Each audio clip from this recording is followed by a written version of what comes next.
a palavra de Deus. Gostaria que você abrisse, por favor, a tua Bíblia em Mateus capítulo 3. Nós temos aqui 3 passagens que são importantes, falando sobre o tema de hoje, que é o batismo com fogo. E nós vamos ler essas 3 passagens para entrarmos nesse assunto, que é um tema fundamental para a vivência cristã, para o nosso crescimento espiritual. Muitas vezes ouvimos a expressão, não sabemos muito bem o que ela significa, e hoje nós vamos buscar aprender um pouco sobre esse assunto, batismo com fogo, poder do Espírito Santo presente em nossa vida. Mateus 3:11. Aqui em Mateus capítulo 3, verso 11, João Batista era o pregador e ali dando testemunho de Jesus, falando sobre o ministério de Cristo, ele diz assim: eu vos batizo com água para arrependimento, mas aquele que vem depois de mim, ou seja, esse seria Jesus, é mais poderoso do que eu, cujas sandálias não sou digno de levar. Ele vos batizará com o Espírito Santo e com fogo. Então João Batista dizia que Jesus, que viria depois dele, batizaria as pessoas com o Espírito Santo e com fogo. Então aqui nós vemos a questão do batismo com fogo. Temos outra passagem também que está em Lucas capítulo 12, onde também esse tema é mencionado. E eu gostaria de convidar você agora a ir comigo até Lucas, no capítulo 12. Lucas capítulo 12, verso 49. Aqui, pensando agora em Jesus falando. Veja quais são as palavras de Jesus. Aqui Jesus diz assim: por isso também disse, Lucas capítulo 12, verso 48, estava no capítulo 11. Lucas capítulo 12, verso 48, aqui a Bíblia diz assim: eu vim para lançar fogo sobre a terra, e bem quisera que já estivesse a arder. Aqui são palavras de Jesus. Então ele diz que veio para lançar fogo sobre a terra, e ele queria que ela já estivesse ardendo com esse fogo. João Batista diz que Jesus viria para batizar com o Espírito Santo e com fogo. Agora Jesus fala que ele veio exatamente para lançar fogo, confirmando as palavras de João Batista, e ele diz que já gostaria que a terra estivesse ardendo. Será que então, quando olhamos para essa imagem de Jesus, estamos vendo um Deus incompassivo, que quer destruir as pessoas com o fogo? Será que é isso que nós vemos? Na realidade não é isso. Atos capítulo 2 nos dá uma luz sobre isso. Eu gostaria que você, então, agora fosse comigo até o livro de Atos, no capítulo 2, aqui no momento onde os discípulos estavam se preparando para o dia de Pentecostes, nós vemos exatamente a atuação do batismo com fogo na vida dos discípulos. Capítulo 2, a partir do verso 3, livro de Atos, diz assim: e apareceram distribuídas entre eles, ou seja, entre os discípulos, línguas como de fogo, e pousou uma sobre cada um deles, e todos ficaram cheios do Espírito Santo, e passaram a falar em outras línguas, segundo o Espírito lhes concedia que falassem. Então o que nós vemos é que o batismo com fogo é exatamente a descida do Espírito Santo sobre as pessoas. E por que Jesus fala que ele gostaria que toda a terra já estivesse ardendo com esse fogo? Isso é o que nós vamos ver a partir de agora. A primeira coisa que a gente tem que entender é que o batismo com fogo é a presença do Espírito Santo na vida dos filhos de Deus. Nós devemos então ser batizados com esse batismo divino, batismo com fogo, recebermos o poder do Espírito Santo em nossa vida, não só para nos trazer dons espirituais, mas o fogo, a linguagem, a ideia do fogo, a imagem do fogo, tem aquela ideia de consumir, de destruir, de refinar, e o batismo com fogo tem como esse objetivo. Ele tem o objetivo de refinar a nossa vida, destruir o pecado em nós. O batismo com fogo, ele tem o objetivo de acabar, exterminar com o pecado na vida do ser humano. Eu gostaria de ler com você uma outra passagem que está na segunda carta de Pedro, lá no finalzinho da tua Bíblia. Segunda carta de Pedro, capítulo 3. Por favor, abra aí a tua Bíblia.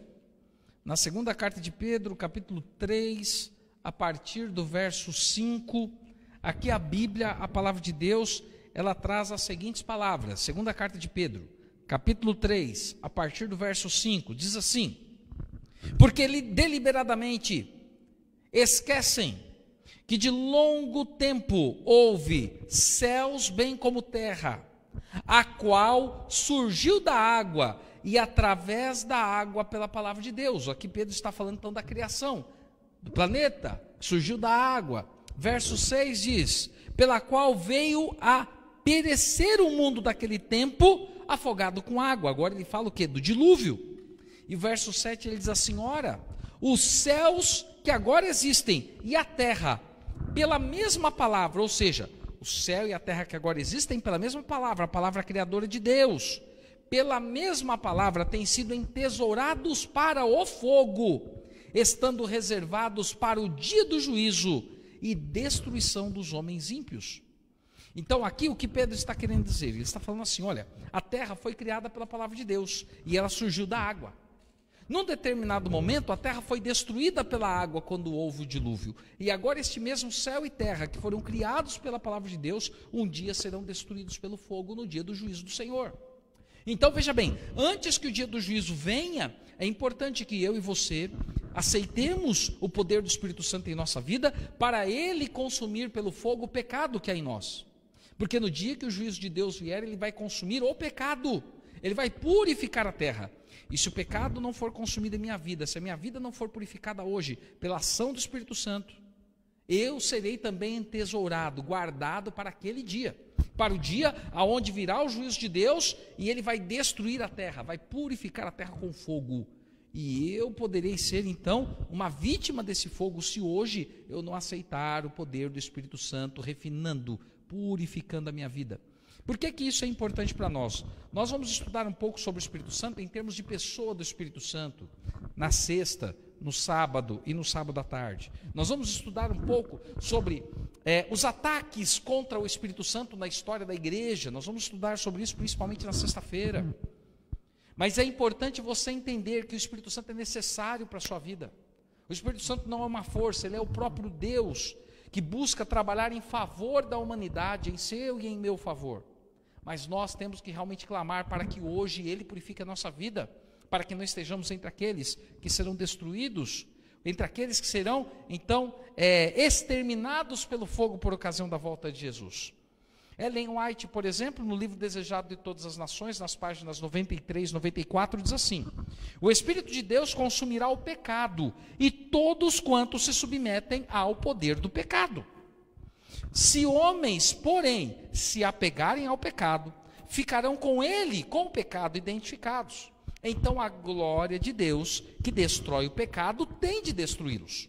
Ou seja, por ocasião do grande e terrível dia do Senhor, a glória de Deus que destrói o pecado vai destruir também todos os pecadores. Por isso que é importante hoje eu e você buscarmos a presença do Espírito Santo, permitirmos que ele guie e purifique a nossa vida, para não sermos destruídos no dia do juízo. Veja bem, a Bíblia mostra que Deus ele é fogo consumidor. Abra a tua Bíblia, por favor, no livro de Hebreus, capítulo 12. Você está em Pedro, você volta poucas páginas e você vai chegar em Hebreus. Só um minutinho que eu vou pegar um copinho de água aqui.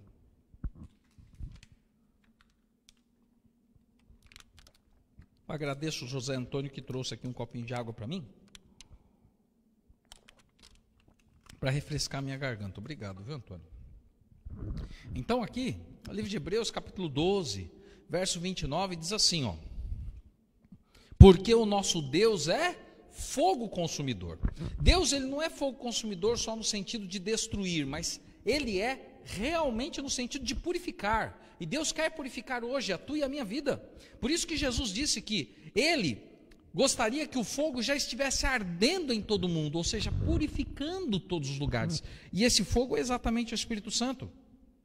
Esse fogo hoje, ele tem que ser revelado em nós, em nossa vida. Abra a tua Bíblia também na primeira carta de Paulo aos Coríntios, no capítulo 3, por favor. Primeira carta de Paulo aos Coríntios, no capítulo 3, no versículo 13.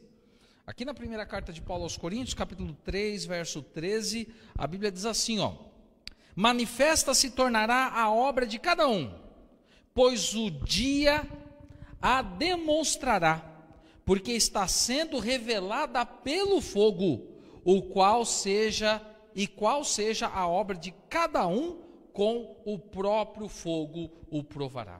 Então aqui nós vemos também que as obras dos seres humanos são provadas pelo fogo. E essa é uma realidade. O Espírito Santo ele quer mostrar para nós os nossos pecados. Ele quer nos conscientizar da nossa vida errada, para que possamos viver uma vida de acordo com a vontade de Deus, para que sejamos purificados e sejamos testemunhas eficazes do poder de Deus em nossa vida. Então, o batismo com fogo, ele revela o que o homem realmente é.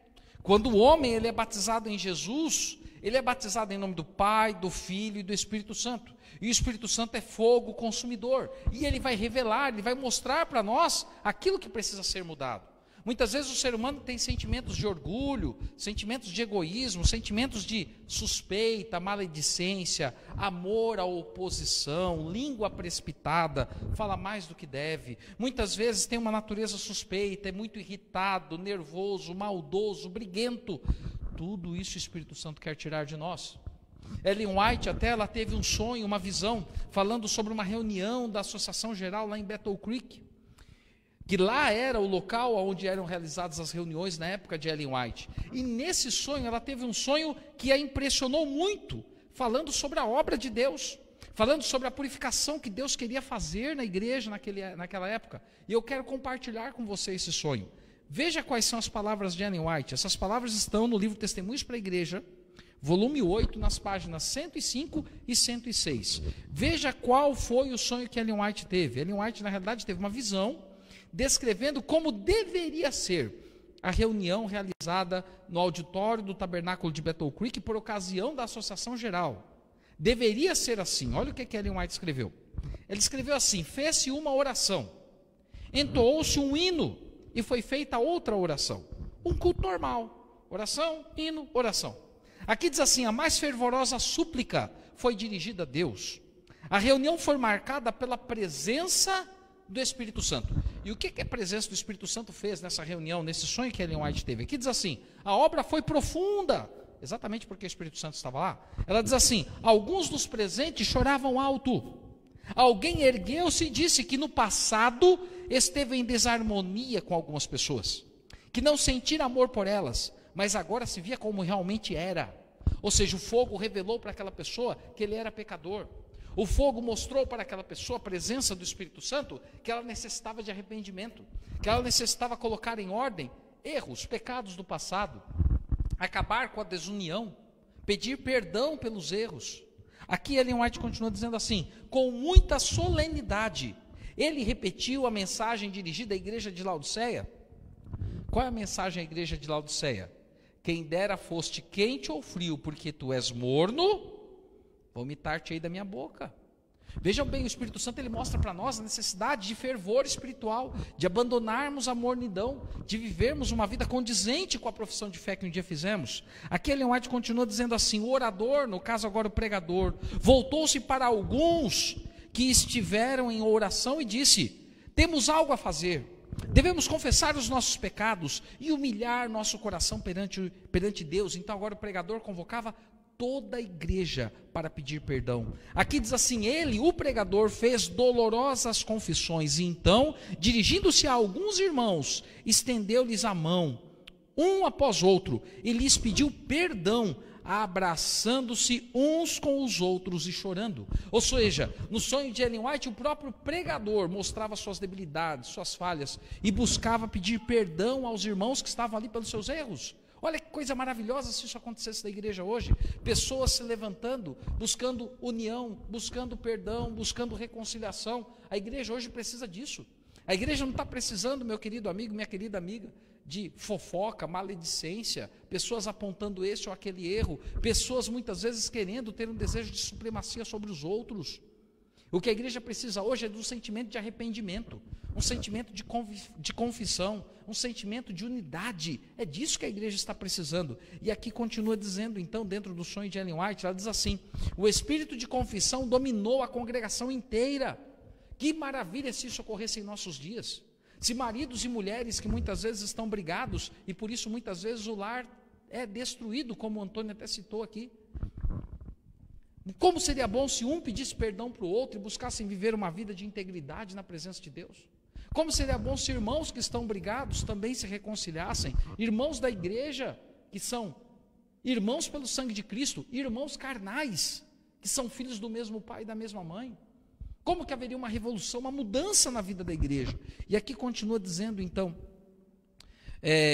foi uma cena semelhante à do Pentecostes, ou seja, semelhante àquela de Atos 2, quando as línguas de fogo vieram sobre os apóstolos e eles receberam o dom espiritual, o dom do Espírito Santo.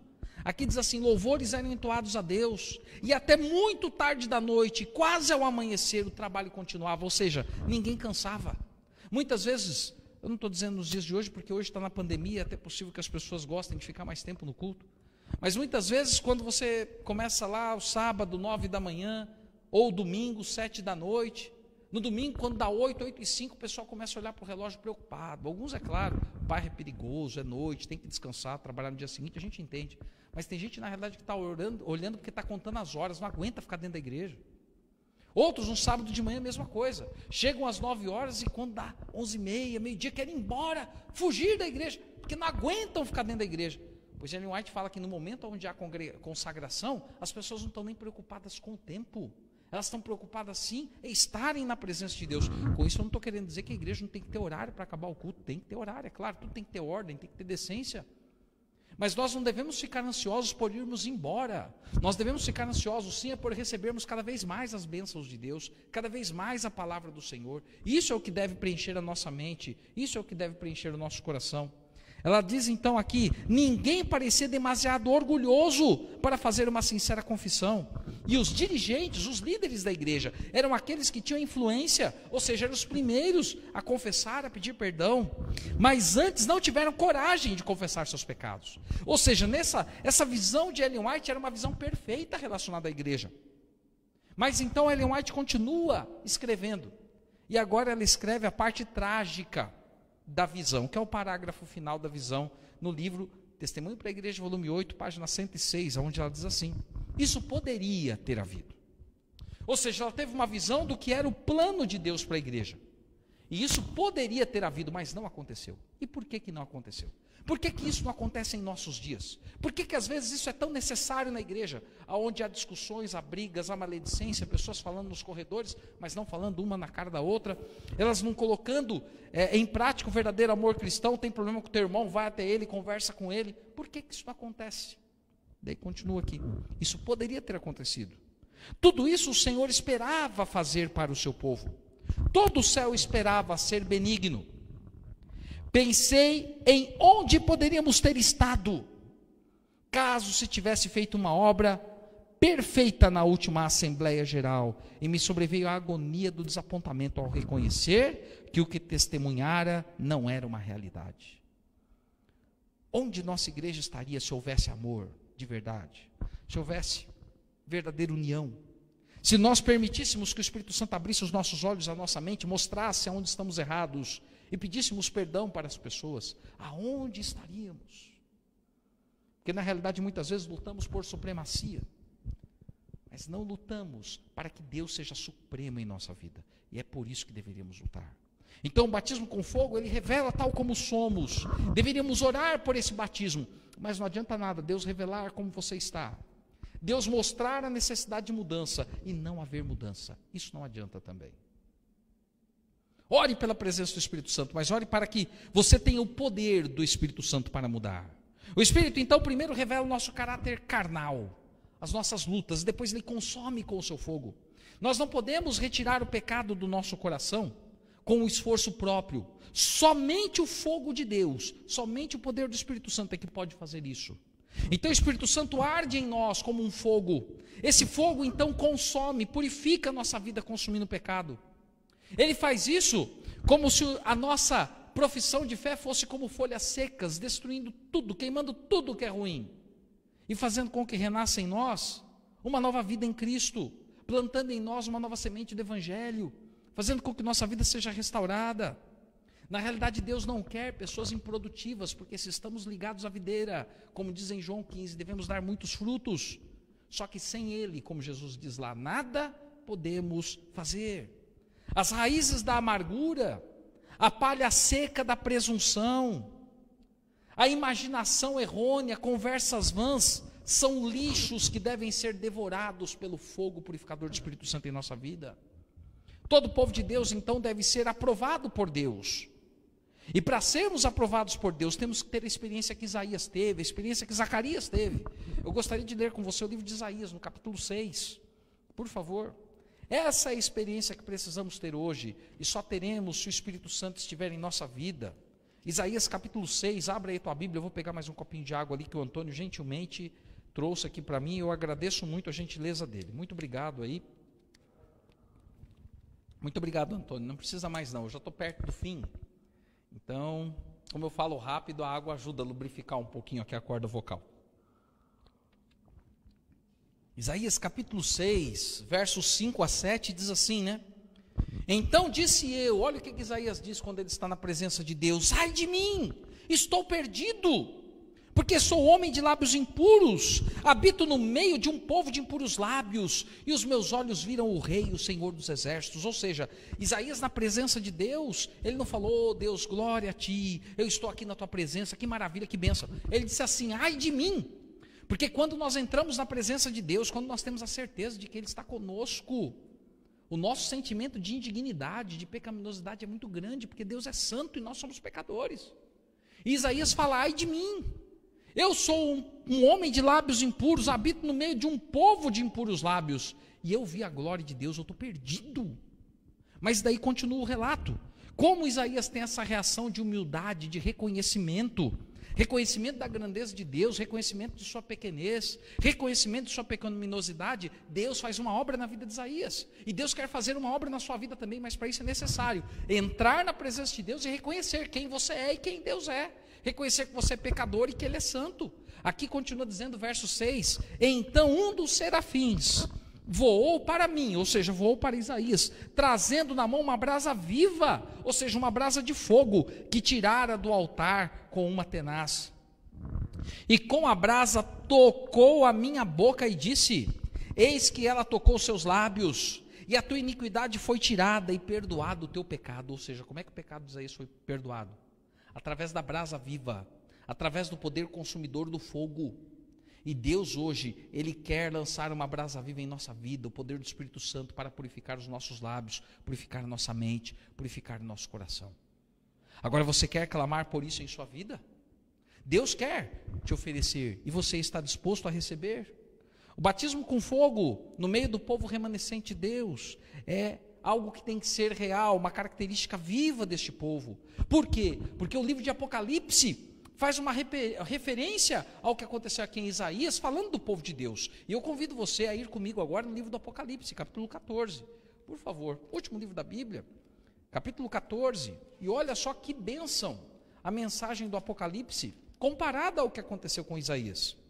Apocalipse, no capítulo 14, no verso 5, falando sobre o povo de Deus, remanescente no tempo do fim, os 144 mil, aqui fala assim, ó. Capítulo 14, verso 5, e não se achou mentira na sua boca, nem tampouco mácula. Sabe o que isso quer dizer? Assim como Isaías foi purificado com a brasa viva, o povo de Deus no tempo do fim também tem que ser purificado com o poder do Espírito Santo. Não pode se achar mentira nem mácula em sua boca. Essas expressões mostram a necessidade de purificação, e é uma purificação que não vem de nós, mas vem de Deus. E para isso precisamos do poder do Espírito Santo. Então o povo remanescente dos dias de hoje, não basta dizer: nós somos o remanescente. Nós temos lá o Rodrigo Silva, um grande arqueólogo. Nós temos lá o pastor fulano de tal que está escrito, voz da profecia. A gente tem o fulano de tal que canta nisso ou naquilo. Nós temos que ter uma mudança individual em nossa vida. O mais importante não é, é a live tal de tal igreja, o cantor tal de tal lugar. Não. O mais importante é você com Deus, ter os seus lábios, a sua boca purificados pelo poder de Cristo. Ou seja, hoje nós temos que ser purificados do orgulho, da arrogância, da maledicência, de palavras impuras, palavrões, imoralidades, julgamento precipitado, malícia, preconceito. Deus, só Deus pode tirar isso de nós. Isso não deve então ser achado entre o remanescente de Deus, entre o seu povo. Foi este fogo que purificou os discípulos antes do Pentecostes, o fogo do Espírito Santo, que fez com que eles se unissem, com que eles clamassem e com que eles recebessem o batismo do Espírito Santo. Pois eles, os discípulos, ficaram conscientes das disputas internas que tinham de supremacia. Um se achava melhor que o outro, um queria se exaltar sobre o outro, só que o Espírito Santo mostrou as falhas. Eles ficaram 10 dias no cenáculo depois da ascensão de Jesus, depois que Jesus subiu para o céu. E ali eles se purificaram, se uniram e receberam o poder do Espírito Santo. A partir daquele momento, o amor esteve presente entre os discípulos, a harmonia esteve presente entre eles, a unidade. Eles foram transformados pelo Espírito Santo em novas criaturas, e aí receberam o dom para pregar com poder.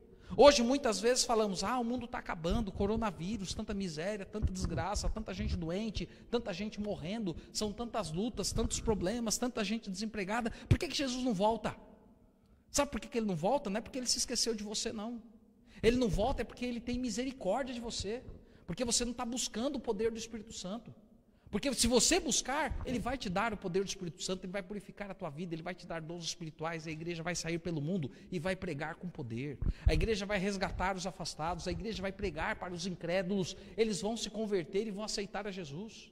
Mas o problema é que isso não ocorre hoje, não porque Deus é negligente, não porque Deus não está nem aí com nada, não porque Deus não se importa com o seu povo. Isso não ocorre hoje é porque o seu povo não busca a presença do Espírito Santo, que revela como somos pecadores, e também, a nos revelar, quer purificar a nossa vida. É claro que existe um preço para a purificação, é a morte do eu, e Deus quer que você aceite que o seu eu morra, para que Cristo viva em você e transforme você, e através de você também alcance a vida e transforme a vida de outras pessoas. Um exemplo individual, por exemplo, de transformação, é o exemplo de Pedro. Porque Pedro conviveu com Jesus durante 3 anos e meio, mas o negou por medo da morte, ali nos momentos próximos à cruz, enquanto Jesus era julgado. Mas depois de Pedro ser inteiramente transformado pelo poder do Espírito Santo, ele passou a pregar com ousadia. Ele pregava perante os líderes religiosos dos judeus, pregava na frente dos sacerdotes, dos líderes religiosos, do sinédrio. E ele acusava esses de terem matado Jesus, ele não se calava. Veja a ousadia da pregação de Pedro em Atos, por exemplo, capítulo 4. Eu quero ler lá com você, por favor. Atos, capítulo 4, a partir do verso 8. Veja que palavras duras, palavras ousadas que Pedro usava, porque Pedro, aquele que negou Cristo, agora estava cheio do Espírito Santo e ele não podia se calar. Capítulo 4, a partir do verso 8, a Bíblia diz assim, olha só que maravilha isso aqui.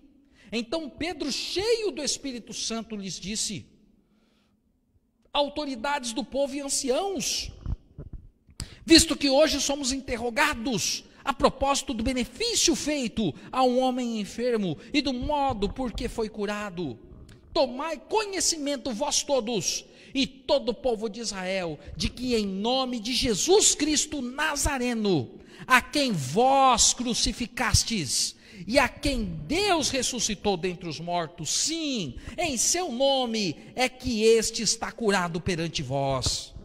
Este Jesus é pedra rejeitada por vós, os construtores, a qual se tornou a pedra angular, a pedra principal. E não há salvação em nenhum outro, porque abaixo do céu não existe nenhum outro nome dado entre os homens, pelo qual importa que sejamos salvos. E ao verem a intrepidez de Pedro e João, sabendo que eram homens iletrados e incultos, admiraram-se e reconheceram que haviam eles estado com Jesus.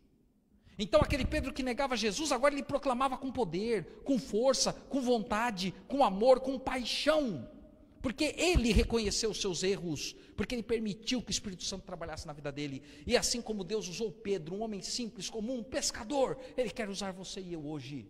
Só que nós temos que ter esse desejo de reconhecermos Deus em nossa vida. O fogo do Espírito Santo, então, nos separa totalmente dos pecados de Babilônia e nos capacita a pregar as 3 mensagens angélicas de Apocalipse capítulo 14, a partir do verso 6. E nós carecemos dessa suavizante e penetrante influência do Espírito Santo para dominar nossa vida, para mudar a nossa natureza dura, a nossa natureza áspera, para mudar a nossa frieza espiritual e fazer de nós pessoas fervorosas, para nos unir em um só sentimento como verdadeiros irmãos, lavados e remidos pelo sangue de Cristo. Quando o Espírito Santo estiver presente em nossa vida, haverá verdadeira unidade na igreja. O fogo, quando a gente pensa em fogo, ele pode ser trágico e consumidor. É possível que você que é adventista tenha recebido nesses dias alguma mensagem, porque o próprio presidente mundial da igreja, o pastor Ted Wilson, pediu para as pessoas orarem, porque a casa lá onde Ellen White estava, a região da Califórnia, estava pegando fogo. Uma escola adventista pegou fogo, uma escola de ensino médio e ensino fundamental, e o lugar da casa de Ellen White, por um milagre de Deus, não pegou fogo. Eu recebi umas fotos hoje que mostram isso. Foi um milagre de Deus. Porque toda a região em volta pegou fogo. E a casa de Ellen White está lá com as árvores todas verdinhas. Um milagre. E muitas vezes a gente ora, por quê? Porque a gente sabe que o fogo tem um poder de consumir, de destruir. Por isso que a gente ora. Isso não é só nos Estados Unidos, é nos Estados Unidos, é aqui no Brasil, é em outras partes da África, da Europa, vários lugares do mundo. Então o fogo ele tem um poder trágico. Mas o fogo também tem poder para aquecer. Quando nós estamos com frio, estar do lado de uma fogueira é algo que reanima, que revigora você. O fogo ele tem poder para fazer alimentos. Então o fogo ele tem um lado positivo, ele tem um lado onde ele pode purificar e trazer vida, e não só trazer morte e destruição. E é esse fogo que Deus quer derramar sobre a tua e sobre a minha vida.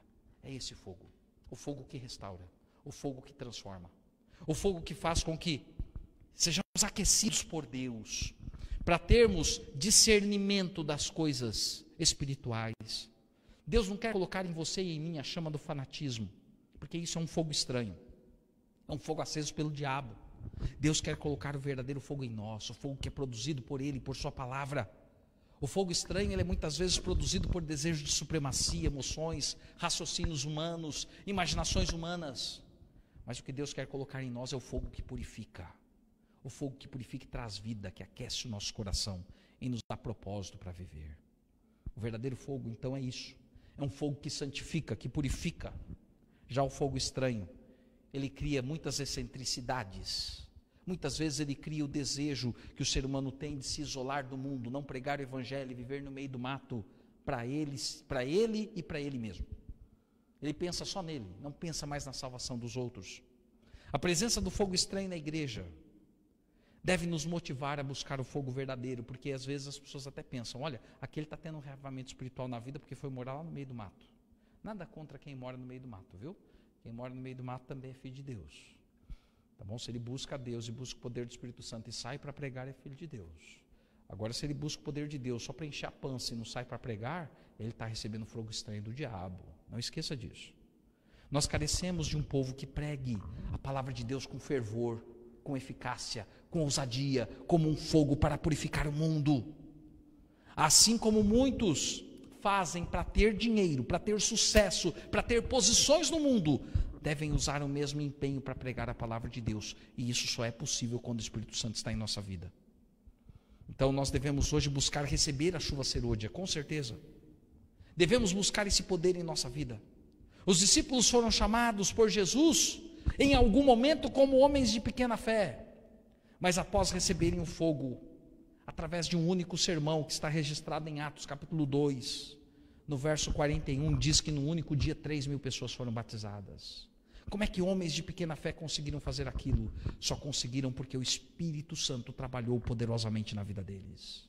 E esse é o fogo que a igreja hoje precisa, o fogo que é o poder sobre a igreja, um poder que não é humano, um poder que não provém de elucubrações ou de imaginação humana, mas o poder que vem diretamente do trono da graça de Deus.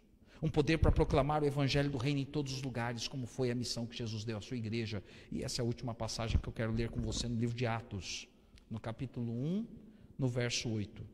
Atos capítulo 1, verso 8. Antes de Jesus ascender ao céu, as últimas palavras de Jesus são as seguintes: mas recebereis poder ao descer sobre vós o Espírito Santo, e sereis minhas testemunhas, tanto em Jerusalém como em toda a Judéia e Samaria e até os confins da terra.